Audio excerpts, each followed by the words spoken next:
Mau mulai investasi saham, tapi masih bingung mulai dari mana? Gimana sih caranya investasi saham biar cuan terus? Kapan harus beli saham? Dan kapan waktu yang pas buat jual saham biar nggak boncos alias rugi? Jenis-jenis saham apa aja yang ada di Indonesia? Well, kalau punya semua pertanyaan itu dan pengen banget mulai investasi saham, konten ini pas banget buat lo. Semua keraguan bakalan terhapus sebentar lagi dan gak bakalan ragu lagi buat mulai investasi saham. Asal tahu ilmu dan strateginya, investasi saham itu bisa banget dimulai dari modal kecil dan resiko minim. Bahkan pemula pun bisa banget dapat untung, asal langkahnya benar. Kita bakalan bahas tuntas cara investasi saham yang menguntungkan buat pemula ataupun yang udah mulai investasi saham. Sebelum lanjut nonton, pastikan lo udah subscribe channel Uang Ngalir Terus karena siapa tahu tips-tips di sini bisa jadi inspirasi dan solusi buat masalah finansial yang lo hadapi saat ini. Let's get started. 8 cara investasi saham yang menguntungkan. Yang pertama, bedain investasi versus trading. Sebelum terjun ke dunia saham, kita harus ngerti dulu nih perbedaan antara investasi dan trading biar nggak salah langkah. Banyak pemula yang baru masuk dunia investasi saham mikirnya semua sama, padahal dua hal ini beda banget. Apa bedanya investasi dan trading? Yuk kita bahas satu-satu ya. Investasi saham atau yang biasa disebut nabung saham itu kayak nanam pohon. Lo beli saham perusahaan yang bagus, terus lo pegang saham itu dalam jangka panjang sambil nunggu harganya naik dan dapat dividen kalau ada. Dividen itu pembagian hasil keuntungan yang diberikan kepada pemegang saham setiap 6 bulan atau setiap tahun. Contohnya, lo beli saham A, lo tahan bertahun-tahun dan tiap tahun nilainya naik, plus dapat dividen yang bisa jadi passive income. Ini cocok buat yang sabar, gak gampang panik, dan pengen cuan stabil dalam jangka panjang. Trading saham di sisi lain itu lebih mirip kayak dagang. Lo beli saham hari ini, kalau harganya naik besok atau seminggu kemudian, lo jual terus dapat profit cepat. Trading saham itu butuh skill analisis teknikal, kayak baca grafik harga, cari momentum yang pas buat beli dan jual. Misalnya nih, lo beli saham B di harga Rp1.000 per lembar. Terus harganya naik jadi 1.200 dalam 3 hari. Lo jual dan dapat cuan 20%. Tapi hati-hati ya bro, kalau salah langkah, lo bisa kejebak nyangkut di saham yang tiba-tiba anjlok. Nah, pemula biasanya lebih aman mulai dari investasi alias nabung saham dulu. Kenapa kayak gitu? Well, karena nggak perlu mantengin grafik market tiap hari. Nggak gampang stres gara-gara harga naik turun, dan kalau beli saham perusahaan yang bagus, kemungkinan besar dalam jangka panjang nilainya tetap naik. Sementara trading saham itu butuh jam terbang tinggi, mental yang kuat, dan harus siap rugi kalau salah analisis. Jadi kalau masih pemula, jangan langsung trading kalau belum ngerti ilmunya. Mending mulai dari investasi di saham blue chip yang udah terbukti kuat. Setelah paham cara kerja market, baru deh coba trading kalau emang tertarik cari cuan cepat. Yang penting jangan FOMO, jangan asal ikut-ikutan orang, dan selalu belajar sebelum masuk ke dunia saham. Biar nggak cuma jadi korban market, tapi jadi investor atau trader yang bisa cuan terus. Yang kedua, pilih sekuritas yang tepat. Sebelum mulai investasi saham, lo harus pilih sekuritas yang tepat dulu. Sekuritas itu ibarat gerbang masuk ke dunia saham. Ini tuh marketplace alias tempat beli dan jual saham. Kalau salah pilih sekuritas, bisa-bisa rugi karena biaya transaksi mahal, aplikasinya ribet, atau malah bikin susah tarik duit pas lagi butuh. Jadi jangan asal daftar ya bro. Ini gue kasih hal-hal yang perlu diperhatikan saat memilih sekuritas yang tepat. Yang pertama, cek biaya transaksi. Setiap kali beli dan jual saham, ada biaya yang harus kita bayar ke sekuritas. Ada yang murah, ada yang mahal. Misalnya, sekuritas A ngasih biaya beli 0,15% dan biaya jual 0,25%. Sementara sekuritas B lebih mahal, yaitu biaya beli 0,2% dan biaya jual 0,3%. Kalau kita sering transaksi nih, lama-lama biaya ini bisa jadi gede dalam jangka panjang. Jadi kalau niat investasi dalam jangka panjang, pilih sekuritas yang biayanya kecil biar cuan nggak kemakan fee transaksi jual dan beli. Terus cek juga aplikasi tradingnya. Jangan pilih yang lemot atau sering error pas market lagi rame. Soalnya kalau mau beli saham di harga murah tapi aplikasinya lelet, bisa-bisa kita kelewatan momentum. Coba dulu aplikasinya, lihat tampilannya gampang dipahami atau enggak. Kalau pemula, cari yang simple tapi lengkap, kayak ada fitur order book, chart harga, dan berita terbaru biar bisa ambil keputusan yang tepat. Keamanan juga penting ya bro. Lo harus pilih sekuritas yang terdaftar di Otoritas Jasa Keuangan alias OJK, biar aman dari penipuan.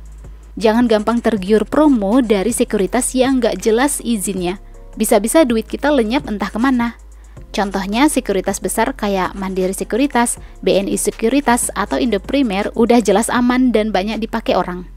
Yang terakhir nih, lihat minimal depositnya. Ada sekuritas yang harus setor 10 juta rupiah di awal. Ada juga yang cuma 100 ribu rupiah udah bisa mulai investasi saham. Kalau masih pemula dan modalnya kecil, cari yang nggak butuh deposit gede, biar bisa belajar dulu tanpa harus keluar duit banyak. Intinya, pilih sekuritas yang biayanya murah, aplikasinya enak dipakai, aman, dan sesuai sama modal. Jangan asal ikut-ikutan temen tanpa riset ya. Karena kalau salah pilih dari awal, bukannya cuan, malah pusing sendiri gara-gara biaya transaksi mahal atau aplikasi yang bikin frustasi. Yang ketiga, cara buka rekening saham.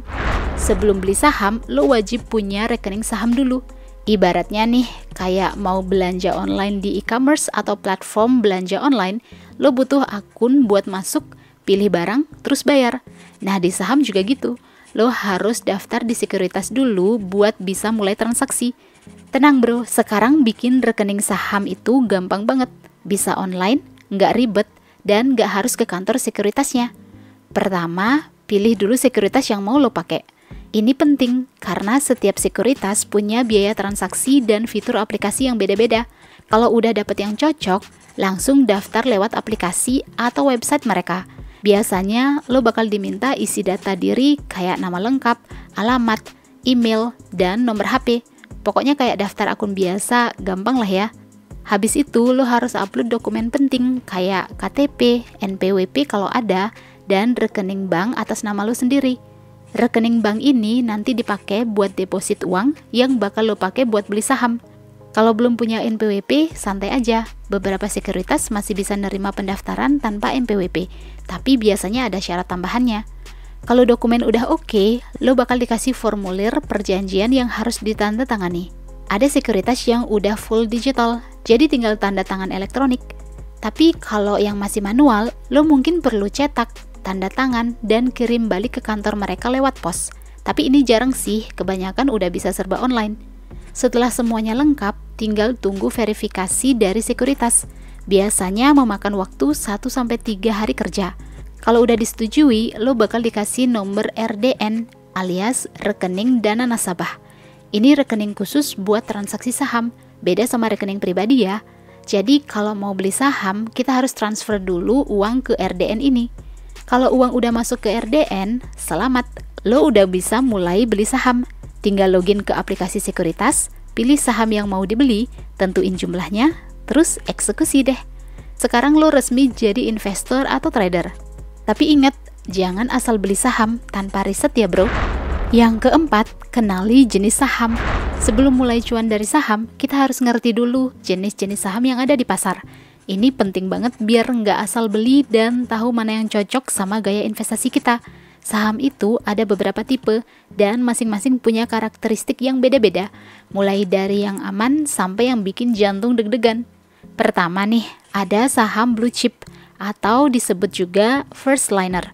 Saham blue chip adalah jenis saham dari perusahaan besar, mapan, dan terkenal yang memiliki kinerja keuangan stabil dan sejarah pertumbuhannya juga stabil. Perusahaan-perusahaan ini punya kapitalisasi pasar di atas 10 triliun rupiah. Misalnya saham bank-bank besar, saham perusahaan besar yang memproduksi barang kebutuhan sehari-hari, saham BUMN, dan perusahaan swasta besar yang memiliki sejarah dan kinerja perusahaan yang baik. Beberapa contoh saham blue chip saat ini diantaranya adalah BBRI, BBCA, ASII, TLKM, dan sebagainya.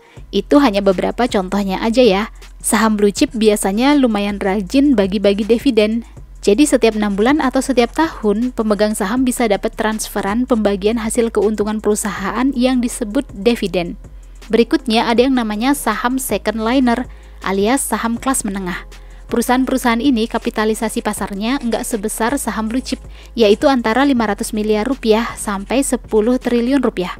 Secara fundamental, perusahaan saham second liner ini bisa dikatakan cukup baik dan masih punya potensi buat berkembang pesat. Beberapa contoh saham second liner adalah SIDO, JPFA, LSIP, PGAS, dan sebagainya. Saham tipe ini biasanya lebih lincah naik turunnya, jadi bisa kasih keuntungan lebih cepat, tapi juga resikonya lebih besar. Nah, kalau lo suka tantangan, ada yang namanya saham gorengan alias saham third liner. Perusahaan yang masuk ke saham third liner ini punya kapitalisasi pasar di bawah 500 miliar rupiah.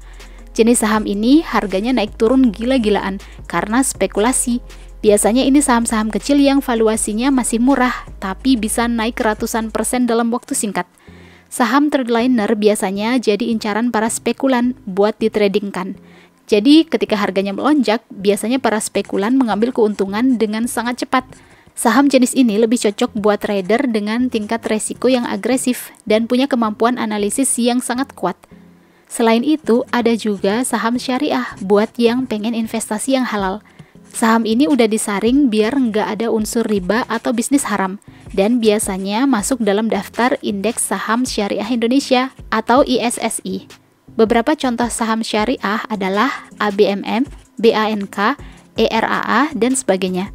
Cocok buat yang pengen tenang secara finansial dan spiritual. Jadi sebelum beli saham, lo harus tahu dulu lo tipe investor yang kayak gimana. Kalau pengen aman dan santai, pilih saham blue chip. Kalau mau cuan lebih cepet tapi masih lumayan aman, bisa coba saham second liner. Kalau mau yang halal, pilih saham syariah. Kalau berani ambil resiko tinggi, bisa lirik saham gorengan, tapi pastikan mental kuat. Yang penting, jangan asal ikut-ikutan beli saham tanpa riset ya bro. Yang kelima, cara baca laporan keuangan. Pengen jago investasi saham dan cuan gede? Well, kita harus bisa baca laporan keuangan perusahaan. Ini ibaratnya rapor yang nunjukin sehat atau enggaknya bisnis yang mau kita invest. Kalau asal beli saham tanpa tahu kondisi keuangannya, itu sama aja kayak beli mobil bekas tanpa ngecek mesinnya, bisa aja mogok di tengah jalan. Laporan keuangan biasanya punya 3 bagian penting, laporan laba rugi, neraca, dan arus kas. Kita bahas satu-satu ya. Yang pertama, laporan laba rugi. Ini bagian yang nunjukin perusahaan itu untung apa rugi. Tinggal lihat bagian net profit atau laba bersih. Kalau angkanya terus naik tiap kuartal atau tiap tahun, itu tandanya bisnisnya sehat dan bisa jadi pilihan investasi yang bagus. Tapi kalau angkanya turun terus atau bahkan minus, mending cari saham lain sebelum duit nyangkut di saham itu. Yang kedua, neraca keuangan alias balance sheet.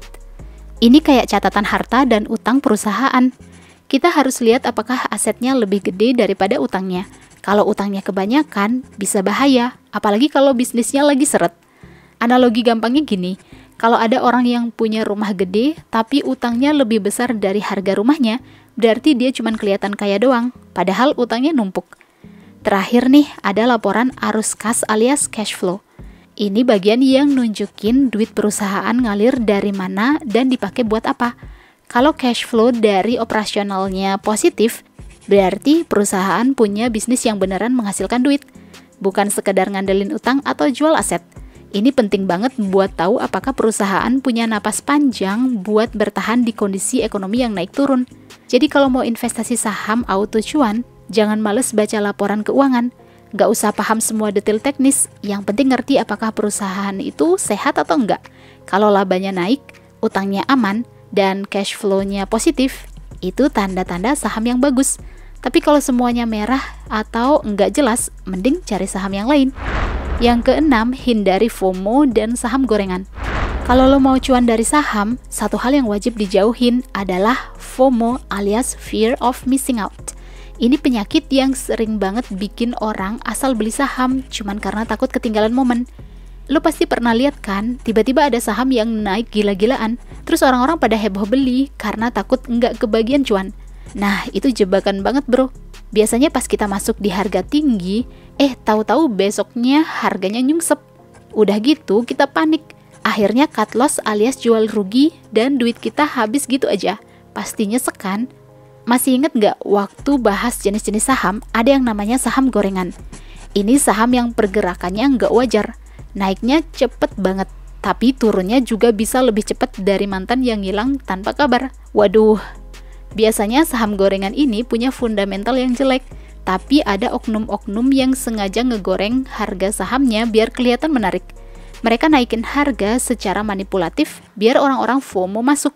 Terus pas udah naik tinggi, mereka jual secara besar-besaran. Harga jeblok, dan lo yang masuk belakangan bakal kejebak di harga atas. Parah juga ya. Jadi biar investasi aman dan cuan terus, jangan asal ikut-ikutan beli saham yang lagi hype. Kita harus cek dulu fundamental perusahaannya, kayak laporan keuangan, bisnisnya jalan apa enggak, dan siapa yang pegang kendali di perusahaan itu. Kalau cuma ikutan tren tanpa analisis, bisa-bisa jadi korban bandar yang lagi mainin harga. Intinya, jangan gampang tergiur sama saham yang naik tinggi dalam waktu singkat tanpa alasan yang jelas. Mending beli saham yang pertumbuhannya stabil, walaupun naiknya pelan, tapi lebih aman buat jangka panjang. Yang ketujuh, pakai analisis teknikal dan fundamental. Kalau mau cuan dari saham, kita harus ngerti dua senjata utama dalam investasi, analisis teknikal dan analisis fundamental. Ini kayak combo maut yang bakal bantu kita nentuin saham mana yang layak dibeli dan kapan waktu yang tepat buat jual atau beli. Kalau cuma nebak-nebak doang atau asal ikut tren, siap-siap aja jadi korban market yang nggak ada ampun. Apa itu analisis teknikal dan analisis fundamental? Kita bahas satu persatu yuk. Analisis fundamental artinya kita membedah kondisi perusahaan. Kita harus cek laporan keuangannya, bisnisnya jalan apa enggak, utangnya gimana, dan siapa yang ngelola perusahaan itu. Lihat rasio-rasio penting kayak price to earnings ratio alias PE, return on equity alias ROE, atau utang perusahaan dibanding asetnya. Intinya, kalau pengen investasi jangka panjang dan nyari saham yang bisa bertahan lama, harus pakai analisis ini. Contohnya nih, kalau nemu perusahaan yang tiap tahun profitnya naik, bisnisnya stabil, dan punya prospek yang cerah, itu tandanya sahamnya layak buat dipegang lama-lama. Sementara itu, analisis teknikal artinya kita membaca pola harga saham di grafiknya. Kita harus ngerti cara baca candlestick, garis tren, support resistance, dan indikator kayak moving average, MACD, atau RSI. Analisis ini cocok buat yang pengen trading atau cari cuan dalam waktu singkat. Misalnya, kalau lihat harga saham udah nyentuh support kuat dan ada sinyal beli dari indikator, itu bisa jadi momen yang pas buat beli. Tapi kalau harganya udah overbought dan ada sinyal turun, mending siap-siap jual sebelum kejebak nyungsep. Jadi, kalau mau jadi investor yang nggak gampang kejebak FOMO, harus ngerti dua analisis ini. Ibaratnya, analisis fundamental itu kayak ngeliat kualitas restoran sebelum makan di sana. Sementara, analisis teknikal itu kayak lihat kapan antrean lagi sepi, biar bisa masuk tanpa nunggu lama. So, pakai dua-duanya biar makin jago dan cuan terus di pasar saham. Yang kedelapan, kapan waktu yang tepat buat beli dan jual? Ini nih pertanyaan yang sering banget ditanyain pemula. Kapan sih waktu yang pas buat beli dan jual saham? Jawabannya simple, tapi eksekusinya yang butuh feeling dan strategi. Lo nggak bisa asal beli cuman gara-gara lihat harga saham naik atau ikut-ikutan orang yang lagi panik beli. Lo harus paham dulu konsep dasar biar nggak nyesel belakangan. Waktu terbaik buat beli saham itu pas harganya lagi murah. Tapi bukan sekedar murah doang ya bro. Lo harus pastiin kalau saham itu emang punya fundamental bagus, bisnisnya stabil, dan prospek kedepannya cerah. Biasanya nih, harga saham bisa turun gara-gara market lagi panik, padahal bisnis perusahaannya masih jalan terus. Nah, di situ lo masuk. Beli pas harga diskon biar nanti bisa naik lagi. Contohnya, pas pandemi kemarin, banyak saham bagus yang anjlok gara-gara kepanikan, tapi sekarang udah naik lagi berkali-kali lipat. Kalau lo beli pas harga lagi murah, sekarang udah auto cuan. Terus kapan harus jual? Ini yang sering bikin orang bingung. Lo harus jual kalau harga saham udah naik signifikan dan lo udah dapet untung sesuai target. Jangan serakah ya bro, market itu fluktuatif. Kalau lo nunggu terus, bisa-bisa malah turun lagi. Selain itu, lo juga harus jual kalau ada tanda-tanda perusahaan mulai nggak sehat. Misalnya profitnya terus turun, utangnya makin numpuk, atau ada skandal besar yang bikin perusahaannya berantakan. Daripada nyangkut dan pusing, mending lepas sebelum makin rugi. Yang penting jangan FOMO dan jangan panik. Jangan beli cuman karena rame dan jangan jual cuman karena harga turun dikit. Pahami dulu saham yang dibeli, analisis dengan tenang, dan punya strategi yang jelas. Kalau udah ngerti cara dan strateginya, dijamin investasi saham bakal lebih tenang dan auto cuan terus. Well, itulah 8 cara investasi saham biar untung. Apakah lo ada tambahan tentang cara investasi saham lainnya? Kalau ada, share ya. Lo punya pendapat lain soal strategi investasi saham? Atau ingin request hal-hal yang mau kita bahas di channel Uang Ngalir Terus? Boleh juga tuh. Jangan lupa like dan share jika bermanfaat, dan subscribe untuk mendapatkan update video-video berikutnya. See you guys in the next video.